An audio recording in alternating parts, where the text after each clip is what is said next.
Приветствую уважаемых подписчиков и гостей нашего канала. Перед просмотром ставьте лайк, подписывайтесь на канал и не забывайте нажимать на колокольчик.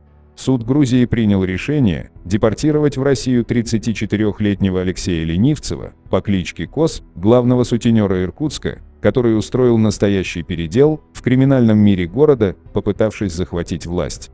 Ленивцева задержали в Грузии по запросу России, где его ожидает процесс по громкому уголовному делу. Свою криминальную империю Алексей Ленивцев начал строить в Иркутске в 2015 году. Он создал группировку, которая всего через год не только контролировала всех проституток города, но и занялась рэкетом, пытаясь взять под контроль несколько крупных компаний. Схема, по которой действовал Ленивцев, оказалась совершенно новой для преступного мира. Если в начале нулевых сутенеры сами приплачивали потенциальным заказчикам за то, что те при необходимости обращались к ним, то в 2016-м заказчикам предложили приплачивать Ленивцеву за вызов его проституток. И отказаться от такого предложения возможности не было. Для всех секс-работниц Иркутска ввели единый тариф, а отойти от дел проститутки могли, только заплатив отступные, как минимум 100 тысяч рублей. Ленивцев перекраивал под себя криминальный уклад Иркутска, действуя уверенно и даже без церемона. Уверенности ему придавал тот факт, что влиятельный вор в законе Тюрик приказал своим положенцам не мешать Ленивцеву, обеспечив ему иммунитет от претензий местного криминала. Алексей Ленивцев родился 29 января 1987 года в Иркутске. С детства он страдал косоглазием, за что получил кличку Косой. Хитрый, изворотливый любитель легких денег, Ленивцев еще в школе стал членом банды удавщиков, прогремевшей в 2003-2004 годах на всю Россию.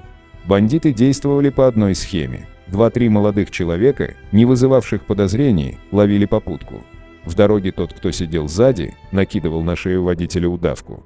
Шофера жестоко избивали, отбирали все ценное, выкидывали на дорогу, а его автомобиль угоняли. Машина отправлялась на разборку, а ценности и мобильники – в ломбарды.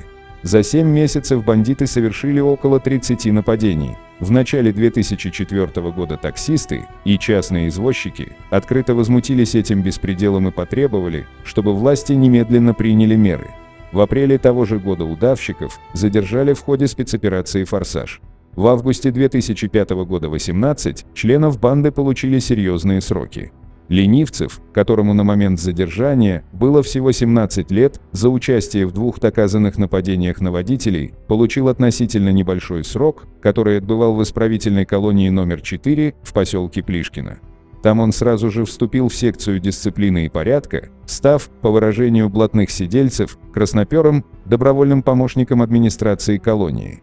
На зоне он прославился тем, что, будучи завхозом карантина, жестоко избивал вновь прибывших зэков. У Ленивцева нет и не было принципов, кроме одного – лишь бы мне было хорошо и мне бы шли деньги.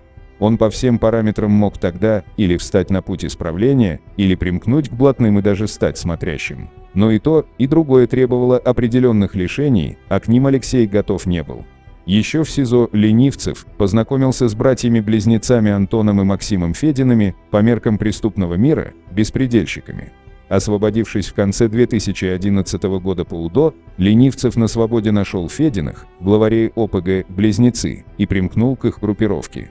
Авторитетом он не пользовался, но близнецы не брезговали ничем и поручили ему непрестижную по меркам преступного мира работу – контролировать проституток, которым Федины обеспечивали крышу.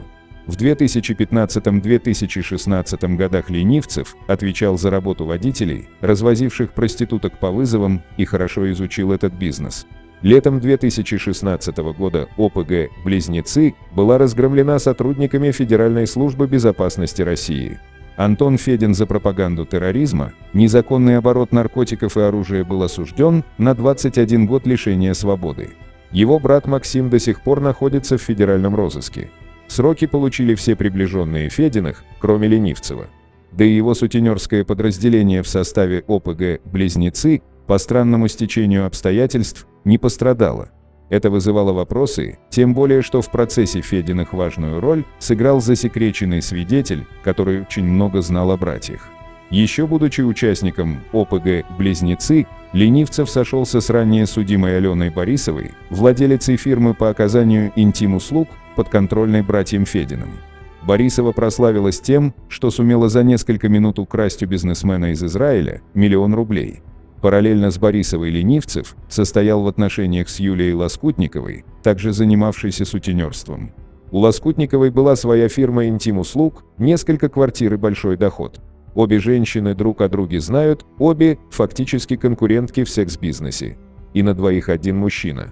Мужчина, который 4 года морочит обеим головы. Это очень характеризующее Ленивцева черта. А мы так и не поняли, какая у него была гражданской женой, а какая – любовницей. Позже в своих показаниях Антон Федин, один из лидеров ОПГ «Близнецы», расскажет. С 2015 года Ленивцев совместно с Борисовой организовал фирму интим-услуг, причем точно такую же одновременно он создал и с Лоскутниковой. Такое поведение в криминальной среде воспринимается крайне негативно. Поэтому мы с братом прекратили всяческое общение с Ленивцевым. По данным следствия, в январе 2015 года Ленивцев делал первые шаги к созданию мощной преступной организации. За спиной братьев Фединых он начал объединять интим-салоны под своим руководством. Как говорила в беседе следователь по особо важным делам Следственного управления СКР по Иркутской области, подполковник юстиции Ольга Аксаментова, Ленивцев разработал схему слияния многих мелких борделей в один с кабальными условиями работы. Он определил порядок привлечения новых работниц, тарифы и схемы связи, разработал и запустил финансовые схемы. Главное, к чему он стремился – монополизировать рынок сексуальных услуг. По моему мнению, братьям Фединым в этой схеме места не было, хотя до их ареста в январе 2015 года оставалось больше года. Во всяком случае, в планах, которые известны следствию, отчисления братьям Фединым не предусматривались. С января 2015 года до апреля 2016 года Ленивцев, Борисова и сутенерша Самира Архангелова по прозвищу Инга делали первые шаги к большому кушу, арендовали новые квартиры, привлекали новых девушек, активно создавали специальные сайты и страницы в соцсетях с рекламой интим-услуг. Но главное, сообщники стали вводить строгую дисциплину и рабочий график секс-работниц. Проститутка Виктория – свидетельница по делу Алексея Ленивцева. У нас была создана схема проверки девочек на левак, то есть на обслуживание клиентов без участия диспетчеров. На прямые мобильные телефоны могли позвонить и предложить встретиться с клиентом. Если девочка соглашалась и приезжала по вызову, ее хватали и везли в общежитие, и там 2-3 суток она бесплатно обслуживала гастарбайтеров, жителей Средней Азии, которые работают на стройках Иркутска. Моя знакомая так попала, ее 3 дня насиловали больше 100 человек. И не кормили. Один из клиентов ее пожалел, принес ей лапшу быстрого приготовления, так и ее избили, и ему досталось. Общежитие – это реальное общежитие для строителей на правом берегу, где совладельцем был Антон Лесков, приятель Ленивцева по кличке Большой. С гастарбайтеров за секс-услуги деньги, конечно, брали, но девочкам ничего не доставалось. Летом 2016 года, вскоре после ареста главарей ОПГ «Близнецы», Ленивцев, Борисова и Архангелова сделали следующий шаг. Они, во-первых, оставили за собой только руководство группами, наняв несколько диспетчеров, а во-вторых, создали отдельное силовое подразделение. По словам следователя Ольги Аксаментовой, Ленивцев, отсидевший несколько лет, привлекал знакомых из числа ранее судимых специально для физической защиты проституток. Уже в тот момент он хотел с помощью этого силового блока взять под контроль всю проституцию города и расширить свое влияние на весь криминальный мир Иркутска. При этом работу всех подразделений этого оргпреступного сообщества он замкнул на себе, став его единственным руководителем. Надо понимать, что в силовики шли те, кто в повседневной жизни и так совершали преступления, нападали на прохожих и на квартиры, мошенничали по мелочи. Одним из условий работы на Ленивцева для них было то, что они могли продолжать свою преступную деятельность, двигаться под косом. Это было взаимовыгодно. В декабре 2016 года Ленивцев начал активные действия по монополизации рынка секс-услуг в Иркутске. Его люди нападали на мелкие фирмы, забирали под себя всех работавших девушек и начали войну с саунами. Бригады косо блокировали все подъезды к сауне и не пропускали туда никого, в первую очередь проституток из других фирм. Так продолжалось неделю, 2 или 3. Сауна терпела убытки, и тогда Ленивцев выходил на руководство и ставил свои условия. Тем деваться было некуда. Эта тактика привела к тому, что часть предприятий поменяла хозяев, причем некоторые выкупил сам Ленивцев, а оставшиеся 69 саун города полностью приняли его условия. Теперь они были вынуждены платить за то, что к ним приезжали проститутки. Каждая девушка обходилась им в 1250 рублей. Захват фирм происходил по схожему сценарию. Найдя в интернете объявление об оказании сексуальных услуг, силовики косо под видом клиентов приезжали туда и просто забирали фирму под себя. Девушкам было некуда деваться, а сутенеры нигде не могли найти поддержку. Столь агрессивное поведение Ленивцева и его группировки не могло остаться без внимания криминала уровнем выше. Иркутская область считается вотчиной вора в законе Тюрика. Во времена разгула деятельности группировки Ленивцева положенцем от Тюрика в регионе был криминальный авторитет Павел Борисов, Паша Большой. Источник в правоохранительных органах рассказал, что как только Ленивцев начал первые рейды по саунам и первые захваты фирм интим-услуг, об этом сразу же стало известно блатным, пошли жалобы. Подобные вопросы по рангу должен решать положенец. Проблемы с проститутками – не уровень вора в законе. Но тут в ситуацию неожиданно вмешался лично Тюрик.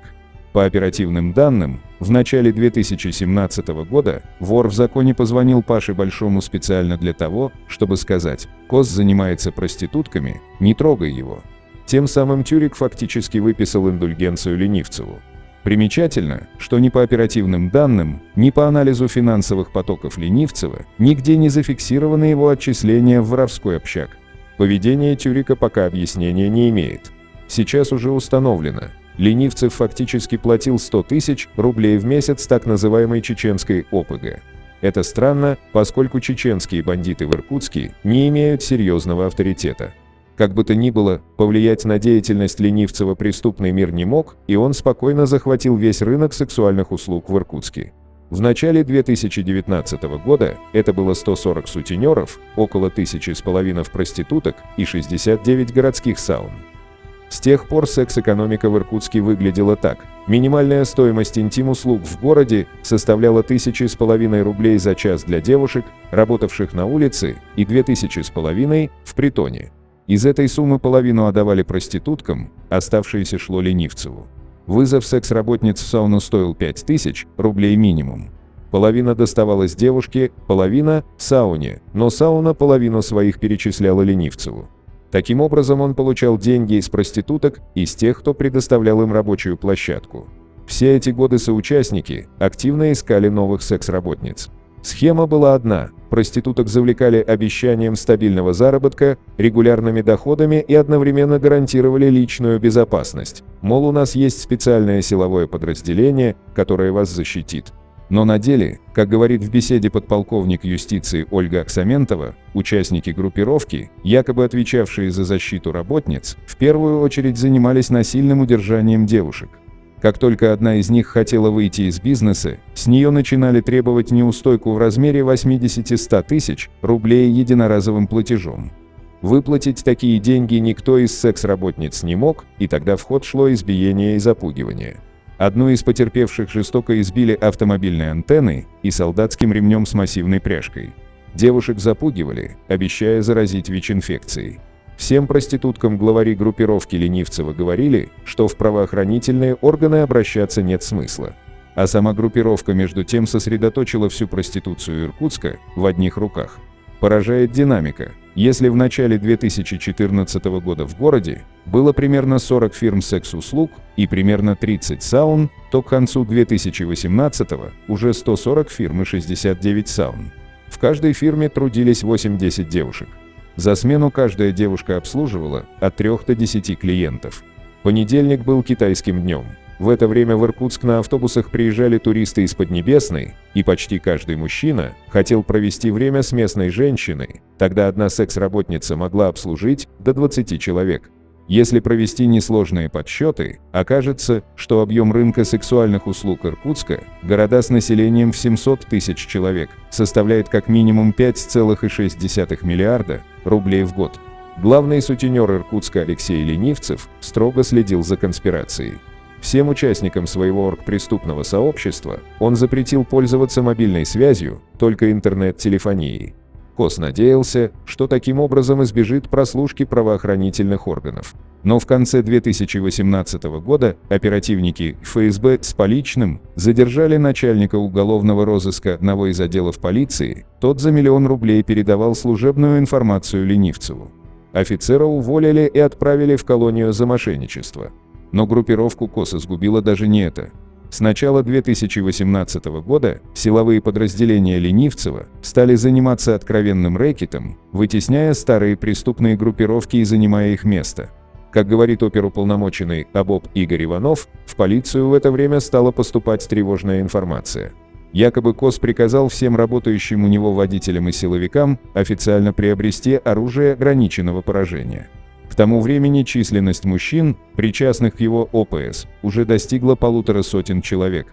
И хотя большинство было рядовыми водителями, Кос имел на них значительное влияние.